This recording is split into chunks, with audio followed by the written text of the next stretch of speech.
All right, continuing with our 2024 season football review, let's talk about the Aggie defense. We're going to go position by position and give a grade for each individual position group. Keep in mind, this is a full year average. I know there was a collapse at the end of the year we're all very well aware of, and that's going to factor into these grades. I also thought some of these position groups had some good moments throughout the year. That would also factor into the grades here. Grades are an average, and I think we will weigh heavily the final exam nature of the last 3 to 4 games. The fourth game kind of weird with all the players sitting out. But anyway, going into the year, the Aggie defense, I felt as though A&M had a chance to be elite as a ceiling on the defensive side of the football. Now, there's always a million things that have to go right for you to reach a ceiling, but I thought the core was there.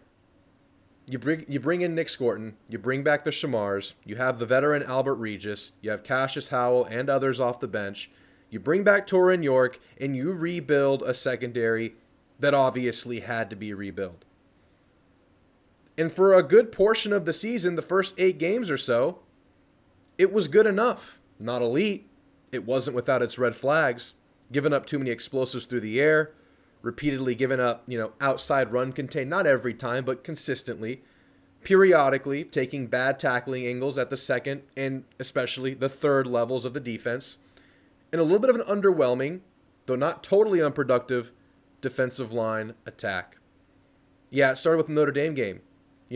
Young, first-time starters all over the field for Notre Dame's offensive line, and he couldn't really take full advantage of it. And credit to Mike Denbrock, he's proven to be an amazing OC that gets the most out of his offenses, whatever they have, adapting to this year's version compared to his last year's Jaden Daniels, record-breaking offense. Good credit there. But surprising that through the first 8 games, the only real splashes your D-line had were maybe against Arkansas, maybe against Missouri, and maybe against LSU. And you had to hang your hat on that part of the field. And I don't think you could consistently enough. Now, as we all know, those red flags and the newfound issue of missed open tackles, well, they all reared their head around in the most ugly of ways through the last 4 games of the season. And that takes us to where we are now. A bunch of questions about this side of the football field going into 2025. The center of all of our doubts and questions about, I'll be frank, Mike Elko and this whole staff, if you're not totally sold, well, a big portion of that is probably because of the defensive finish to the season. And I think Elko and the program is very well aware of it. We heard Elko very emotional and passionate, negative about this defensive performance, specifically in the back end of the defense, saying he'll never see a defense play like that again. He's aware. We're aware. And now we have some questions going into 2025. But let's look back to 2024. Here are my grades. Guys, thanks for being here. Like and sub if you like this kind of content. I'll be live tonight for the national championship game. Hope to see some of you guys there. Let's give some defensive position grades. And let's start with the secondary because that was the area of the team I think that got exposed most recently and most saliently, although the entire defense got exposed at different times to that USC game. In that USC game, you were missing some of your best players. However, still top of mind. Let's start with the safeties. I give them the grade of a C+, and I thought they were on a pretty good trajectory early in the year. Opportune, got themselves quite a few interceptions early. Marcus Radcliffe, Bryce Anderson had his pick 6 versus Florida. And I thought things were trending the right direction, especially when you got Dalton Brooks, who I still deem as a future NFL potential player, back from his string of targeting that he kind of started the first 3-4 games of the season with. And that really seemed to kind of shore up your run game. That really kind of seemed to shore up your game in the flats because he was really, really active and good in that department. But for the last 4 games of the season, we saw bad tackling angles. We saw bad tackling. We saw busted zone assignments. We saw bad tackling efforts. And the safety room just kind of fell apart from that South Carolina game on. We really saw it versus Auburn, where Peyton Thorne became Peyton Manning, and the Aggie defense was honestly Swiss cheese against the pass in that game, as they were in the bowl game, and as they were at times versus Texas. And unfortunately, I think the progress you maybe gained early in the year, it kind of wore out. and you kind of flatline it, if not regressed a little bit down the stretch of the year. Now, I want to be clear about the safety room. I feel like you have the pre-required talent in this room. I believe in Dalton Brooks, man. I've seen this man play football. I've seen the physicality. I've seen the instincts of Dalton Brooks, and I wouldn't trade him back. I would say the same about Bryce Anderson, who, you ask him, he would say it, I bet. He had himself a down year. He moved from nickel to safety, and that thing didn't go smoothly. And I think that was a big piece of why this safety room never really reached its ceiling. Damn, we heard in spring, Mike Elko said he thought safety would be a strength for us. And I thought it was trending that direction, and then it just crashed and burned, man. Marcus Ratcliffe, very young player as well. This whole secondary was very young, besides Bryce Anderson. Dalton Brooks in his first year of starting regular action. Marcus Ratcliffe jumping from San Diego State to freaking SEC football at A&M. Young team. But they didn't progress the way you had hoped. And that gives you pause about anything. However, again, I'm not throwing these guys back. C+ grade, ended poorly. They got to learn how to cover zone. They got to learn how to communicate with their teammates. They have to learn how to all be on the same page, and that goes down to corner and nickel as well. I'm going to grade corner and nickel separately. I know nickel's a one-man position, but it is a little bit different than corner. It's a little bit more involved inside, so we're going to grade them separately.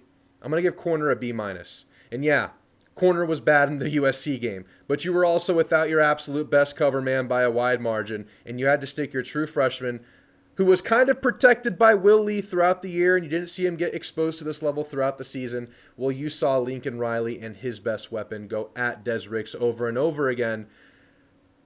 But I really don't think the year was as disastrous as, that game might indicate. I thought Will Lee was one of the most consistent players on defense this season. He might have been our best defensive player this season. And I just can't give a position group that boasts what I think might be your best defensive player anything lower than a B-. And I know Des Ricks absolutely took his lumps this year. Javen Thomas absolutely took his lumps this year. Young guys, you're going to take lumps with young guys. You're going to have bad plays with guys that young. But you were able to stick Will Lee on opposing teams' best receivers, and that worked out for you more often than not. He got beat as well. When you're covering the best guys in the conference, you're going to get beat. I give these guys a B-, and it wasn't good enough. But I think it's a really, really good starting point going into next year. And no, I'm not throwing Des Ricks out. I already had this conversation a couple of videos ago. Des Ricks, there's a reason everybody in the country wanted Des Ricks. He's the youngest, he's younger than his status in college indicates because he's an early enrollee. Give this guy time. It's not all bad. He'll be back. He'll be better. Nickel, B- as well. And yeah, you were off to a really good start with Tyreek Chappelle. He goes down. Jaden Hill had his fair share of busts in coverage, man. And he was pretty good inside the box. He was pretty good, getting physical in the running game. But he was getting burned consistently in the receiving game, man. It just happened. But the reason I bumped this up to a B- is because I think BJ Mays, if Will Lee was your best defensive player, I don't think BJ Mays was that far behind him. BJ Mays was absolute nails down the stretch of the season, an absolute godsend, absolute credit to BJ Mays for being willing to do whatever it takes to see the field and help the team. Had never played nickel before, moved from corner to nickel after a fall camp injury to find a way to help this team. And man, did it pay off in that freaking LSU game, man. And he was more than adequate the rest of the season. It was a big upgrade when he was finally able to play. And it just gave you some depth because Jaden Hill continued to play in spells. It added a little bit of freshness to the defense. And I think you really kind of maybe excelled in the nickel position down the stretch of the year, where in the safeties and maybe even the corner room, you kind of took a little bit of a regression there. I think nickel got better once you got BJ Mays in there. So I'm going to give him a B- because, you did have that shaky middle area there. It was pretty dang – it was a weakness of the team, quite frankly. But then it got a lot better. And you wish everybody the best. But BJ Mays, man, really came in and he showed out in his very, very quick stint in Aggie land. So he'll be missed. Wish he had him back. Let's move down to linebacker. Obviously, we talked about Torin York coming back. We talked about having to navigate not having Edgerrin Cooper, who's now an NFL star. I'm going to give linebacker A solid B. I actually don't think linebacker was as disastrous as some did. Now, the fits weren't perfect. They weren't absolutely consistent. There were some missed tackles, especially down the stretch of the year, and that's why it's a B, and that's why it's not a B plus, and that's why it's not an A minus. I think linebacker is in a pretty damn good position at Texas A&M. In fact, it might be the position group defensively that I'm most confident in for the next 3 to 4 years, because you bring you bring Torian back, you bring Scooby back, which is a really big one to get back, and you know, you look at his time at Florida compared to his time at A&M, it was really freaking night and day. He was mistake riddled at Florida. He was consistently misfitting in his gaps. He had a couple of inconsistencies at A&M, but there were games where he absolutely took over, like the Mississippi State game. There were games where he was an absolute force, and he really complimented Torian York well, because what Torian is a very cerebral leader on the field, an extension of the coaching staff. And Scooby brings that athleticism, that toughness, that tackling ability, that speed. And I think it's a really good 1-2 punch to bring back next year. And I couldn't be happier to have Damian Sanford back, because, yeah, he took his lumps on the year, but it was also his first year really getting into college action. And he also had some really damn good moments this season.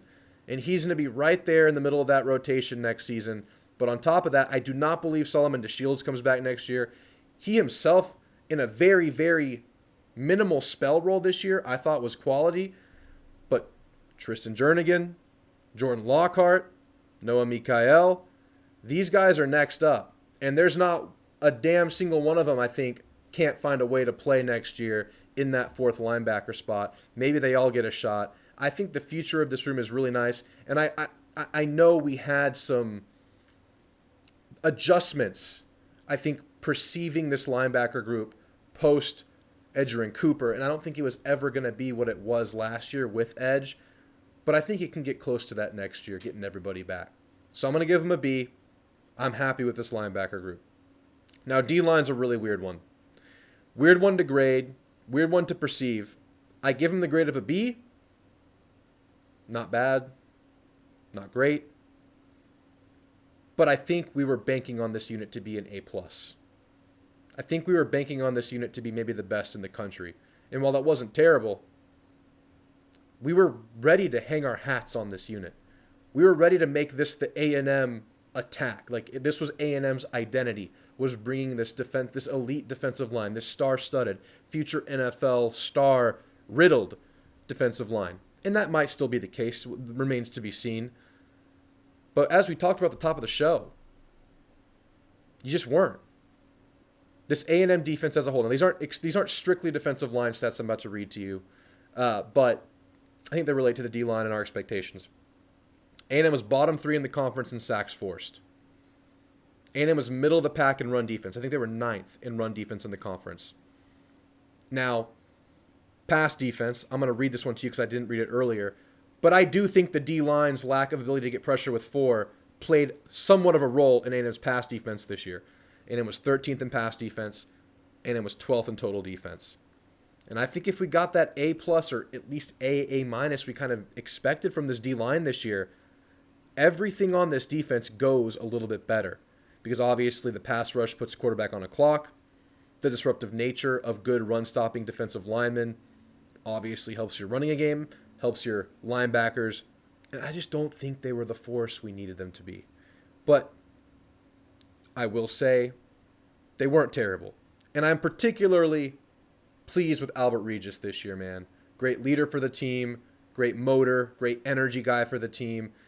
And I think he is a little bit undersized to play that nose role that A&M's asking him to play. And I think that showed at times. But I think he just makes up for it in grit, in motor, and want to, and effort. And I'm really glad to get him back. And I would have really been happy to get Scorton, Stewart back because I think they could have come back. We'll see where they'd get drafted this next year. I don't know how that's trending. I think it's trending maybe a little bit worse than they would have expected. Obviously rooting for them, man. Obviously rooting for them. For whatever reason, in the last 4 games of the season, there was a missed tackle problem. They were getting blocked. There was just a lack of disruption. Shamar Turner had his string of personal fouls throughout the season. It just was not as smooth as we anticipated, man. I don't know why. You can blame players, you can blame coaches, you can blame coordinators, you can blame the head coach, you can blame the fact that it's a year one, but the results are the results, and you lose most of your stars, all your stars. It's Cassius Howell and Albert Regis and DJ Hicks kind of leading this thing next year, and let's see who else makes a name for themselves.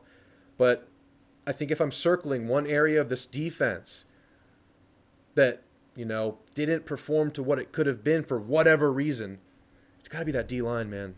I thought we would just get more out of it. And subsequently, I thought we were going to get more out of this defense as a whole. And I've been very public with this. I mean, personally, my dumb ass sitting on the couch.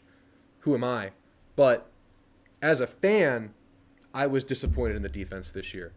Now, kind of two ways to think about this now. I know this is word soup at this point, but if you're still with me, let me know. Two ways to think about this. It's a big red flag, or there's sign of optimism. The big red flag version is, well, isn't Elko supposed to be a defensive guru? How did this happen on Elko's watch in year one? How the hell does this happen? I thought he had the tools he needed this year. What is it going to be next year when you don't have the Scortons, the Stewarts, and the Turners? What do we have? Are we going to take an even bigger step back at the defensive line? Are these safeties and corners ever going to learn how to communicate and play connected zone defensive coverages? Are we ever going to figure out our tackling angles? Are we going to get the most from every player? I mean, you're Mike Elko. This is what you do. You're supposed to be elite. That's the red flag version. The optimist version, and the path I'd prefer to take, this is Mike freaking Elko, man. He's not going to let this defense stay down. He's going to do whatever it takes. This is the coach that benched Connor Wigman in the third quarter of LSU, went on to win that game by 1,000,000 points. This is the Mike Elko who coached Antonio Johnson to an NFL career, Jalen Jones to an NFL career. He coached DeMarvin Leal and Michael Clemens and all these guys that we knew in that 2021 team, developed them, made them what they were by his last season at A&M. I believe in that Mike Elko. I believe this defense will improve next year. It's got to happen, though. It's got to happen. So, which path do you choose? Are you red flag? Or are you optimist? This is Mike freaking Elko. He's going to get this defense right. We shall see, guys. Tell me if you agree with my grades or not. I know maybe a little bit more positive than you would expect on a couple of them, like nickel and corner, but I did think that nickel was pretty solid down the stretch of the year, and damn, Will Lee was so good. I think linebacker is one that y'all really might be questioning. I felt pretty good about it. I feel great about its future. Y'all let me know. All right, guys. See you for the championship game tonight. Gig 'em.